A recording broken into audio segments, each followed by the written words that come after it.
ಜಿಬಿಯ ಅಧಿಕಾರಿಯಿಂದಲೇ ಜಾತಿ ಸಮೀಕ್ಷೆಗೆ ನಕಾರ. ಸರ್ವೆಗೆ ಹೋದ್ರೆ ಮನೆ ಬಾಗಿಲು ತೆಗೆಯದೆ ಮುಂಡಾಟ ಮಾಡ್ತಾ ಇದ್ದಾರಂತೆ. ಜಿಬಿಯ ಅಧಿಕಾರಿಯಿಂದಲೇ ಜಾತಿ ಸಮೀಕ್ಷೆಗೆ ನಕಾರ. ಸರ್ವೆಗೆ ಹೋದ್ರೆ ಮನೆ ಬಾಗಿಲು ತೆಗೆಯದೆ ಮುಂಡಾಟ ಮಾಡಿದ್ದಾರೆ ಅಧಿಕಾರಿ. 3 ಬಾರಿ ಬೆಲ್ ಕಾಲ್ ಮಾಡಿದ್ರು ಕೂಡ ಅಧಿಕಾರಿ ಬಂದಿಲ್ವಂತೆ. ಜಿಬಿಎ ವಿಶೇಷ ಆಯುಕ್ತ ಮೌನೀಶ್ ಮೌದ್ಗಿಲ್ ನಕಾರ ಮಾಡಿದ್ದಾರೆ. ಸಮೀಕ್ಷೆಗೆ IAS ಅಧಿಕಾರಿಯಿಂದಲೇ ನೋ ರೆಸ್ಪಾನ್ಸ್. ಮತ್ತೆ ಜನಸಾಮಾನ್ಯರು ಯಾವ ರೀತಿ ರೆಸ್ಪಾನ್ಸ್ ಮಾಡಬೇಕು? ಮೆಸೇಜ್ ಮಾಡಿದ್ರೆ ಪ್ರತಿಕ್ರಿಯೆ ನೀಡಿಲ್ಲ ಅಂತ ಹೇಳಿದ್ದಾರೆ. ಪ್ರತಿಕ್ರಿಯಿಸಿಲ್ಲ ಅಂತ ಅಪ್ಡೇಟ್ ಮಾಡಿ ಅಂತ ಅಧಿಕಾರಿ ಒಬ್ರು ಹೇಳಿದ್ದಾರೆ. ಜಿಬಿಎ ಕಂದಾಯ ವಿಭಾಗದ ವಿಶೇಷ ಆಯುಕ್ತ ಮೌನೀಶ್ ಅವರು ಈ ರೀತಿಯಾಗಿ ಹೇಳಿದ್ದಾರೆ. IAS ಅಧಿಕಾರಿ ನಡೆಗೆ ಗಣತಿದಾರರು ಕಂಗಾಲಾಗಿದ್ದಾರಂತೆ.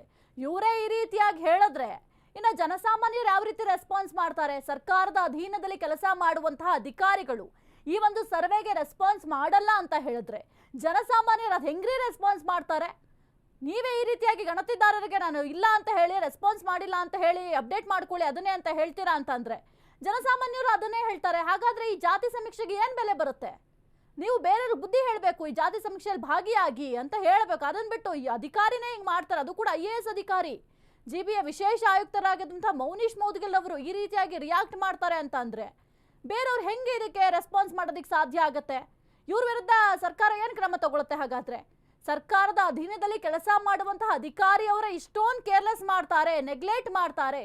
ನಾನು ಪ್ರತಿಕ್ರಿಯಿಸಿಲ್ಲ ಅಂತ ನೀವು ಅಪ್ಡೇಟ್ ಮಾಡ್ಕೊಳ್ಳಿ ಅಂತ ಗಣತಿದಾರರಿಗೆ ನೀವು ಆರ್ಡರ್ ಮಾಡ್ತೀರಾ ಅಂತ ಅಂದ್ರೆ ಇನ್ನು ಜನಸಾಮಾನ್ಯರು ಈ ಒಂದು ಗಣತಿಗೆ ಯಾವ ರೀತಿ ಭಾಗಿಯಾಗ್ತಾರೆ? ಅವ್ರು ಹೆಂಗೆ ಇದನ್ನ ಒಪ್ಕೋತಾರೆ? ಹಾಗಾದ್ರೆ ನೀವೇ ಇಷ್ಟೊಂದು ನಕಾರ ಮಾಡೋದ್ಮೇಲೆ